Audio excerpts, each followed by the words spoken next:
Ooh. Oh my. Ooh, we are burning. Let's go. Ooh, we. Ooh. Oh my goodness. Oh. Ooh, we. Ooh. Ooh, we. Ooh. Ooh, we. Ooh, we. Oh my goodness. Ooh, we. Ooh, we. Ooh, we. Oh, we. What's up guys, it's Jeff Chan from MMA Shredded, and in this video I'll be teaching 8 of my top elbow setups and 3 bonus setups at the end. The first setup here is the opposite side hand trapping and into a rear elbow. Remember, elbows are short range weapons, so it's all in the footwork. You need to explode off your rear foot and take a big step forward with your lead foot to close that distance as you simultaneously grab the lead arm with your lead hand. Pull it down and into your rear horizontal or downwards elbow. Again, one of my absolute favorite setups. I'm sure you guys have seen me do this with the cross as well. My second top setup is the same side hand trapping into an elbow. And I'm sure most people will agree that the same side hand trapping to land elbows is the most common. You can use it defensively or offensively with both arms. So you can parry the left straight punch, then pull it down with your rear arm and into your rear elbow. You can do the same against a left straight to the body. Sometimes your opponent will extend their arms with their long guard to keep the distance, frame off of you, or just stiff arm you away, in which you can offensively trap the arm down and into your rear elbow.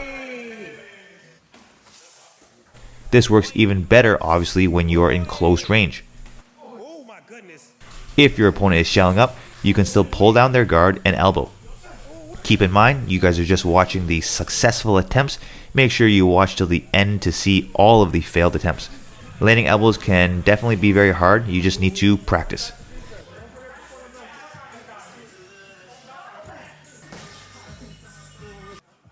get him straight to the black, bro. Ooh, wee. Ooh, wee.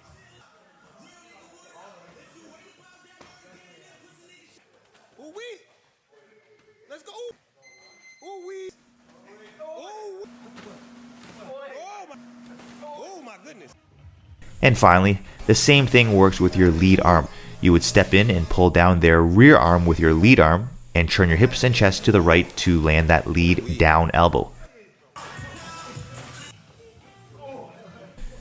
My third top elbow setup is tying up with my opponent's palm on bicep. With that inside control, there is a clear path for you to strike.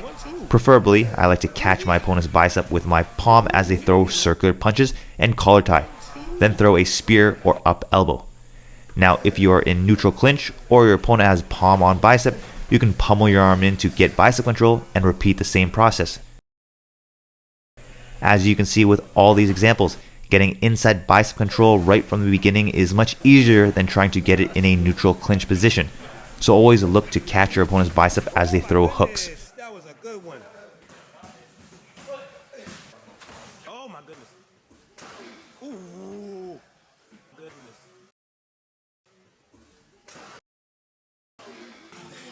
Oi, oi. Oh my goodness. Oh my goodness. Ooh wee. Ooh wee.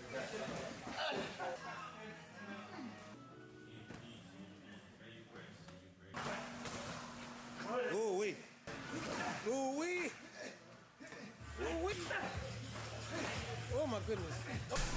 My fourth top elbow setup is a mix of hand trapping and inside bicep control. So just as shown, when you have inside bicep control, you have a nice path to elbowing your opponent. Your opponent will try to swim their arm inside to fight for the inside control, in which you can pin and trap their arm and throw an elbow over top. Here's another example. I had inside control here, but my opponent pulled his arm down so that he could swim it inside. But as he was doing that, I trapped his arm and into my rear elbow.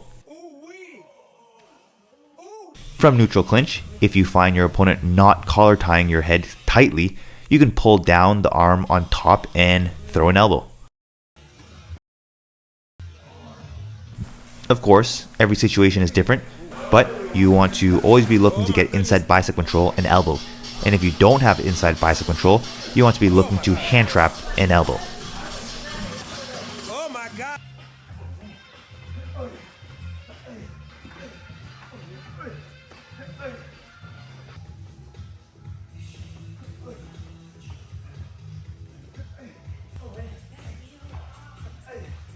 My fifth top setup is using my knees to land elbows.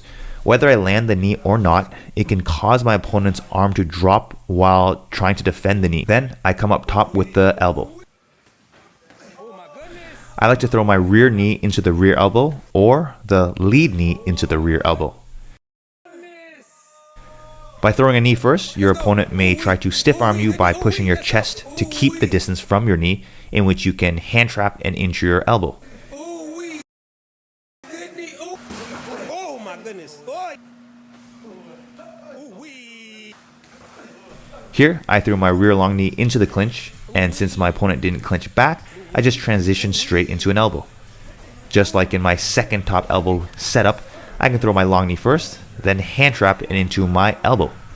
As you can see, there is a lot of hand fighting when it comes to attacking and defending elbows.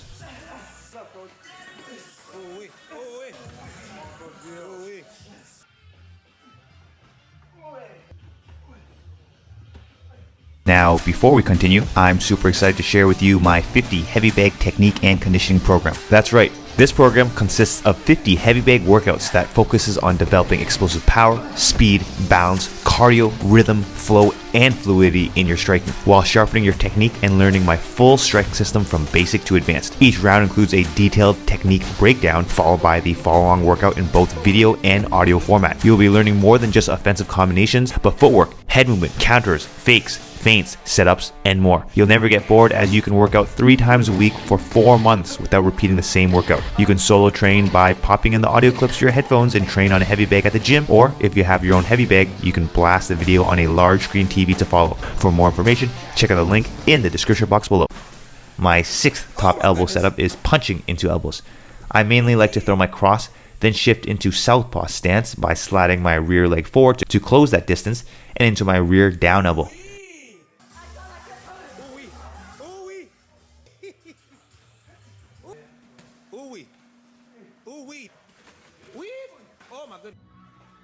You can also step in with a jab and throw an elbow. My 7th top elbow setup is the intercepting elbow. I like to step in with my lead up elbow as my opponent moves forward at me. For obvious reasons, take care of your partners and be very careful when trying this. You can also step in with your rear up elbow. It doesn't have to be an up elbow. You can intercept them with a downwards or horizontal elbow as well.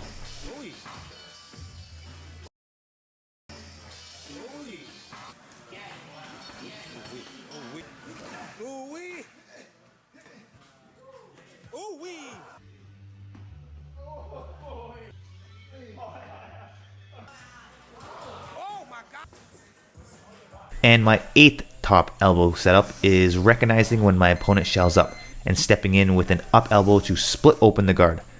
I'm not a big fan of shelling up in general because punches with MMA gloves or no gloves can split through the guard, and it's even easier with elbows. Oh my goodness.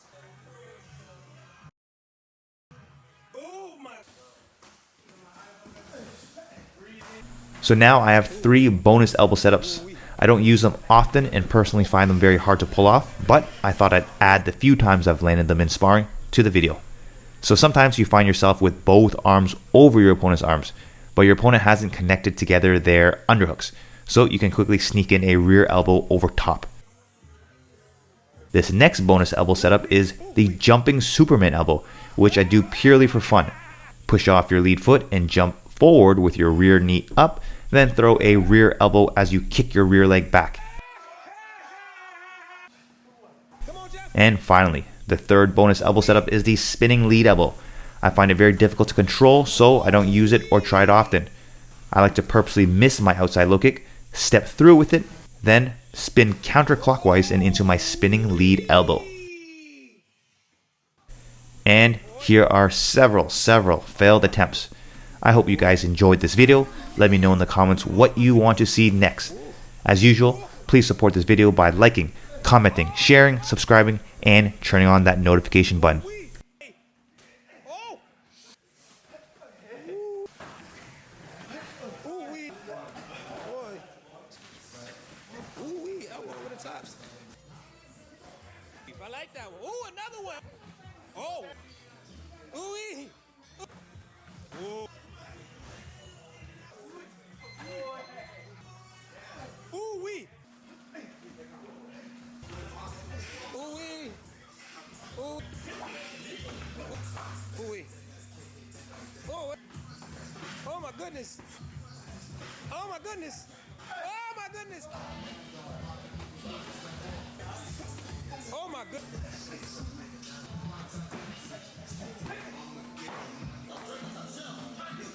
Ooh wee.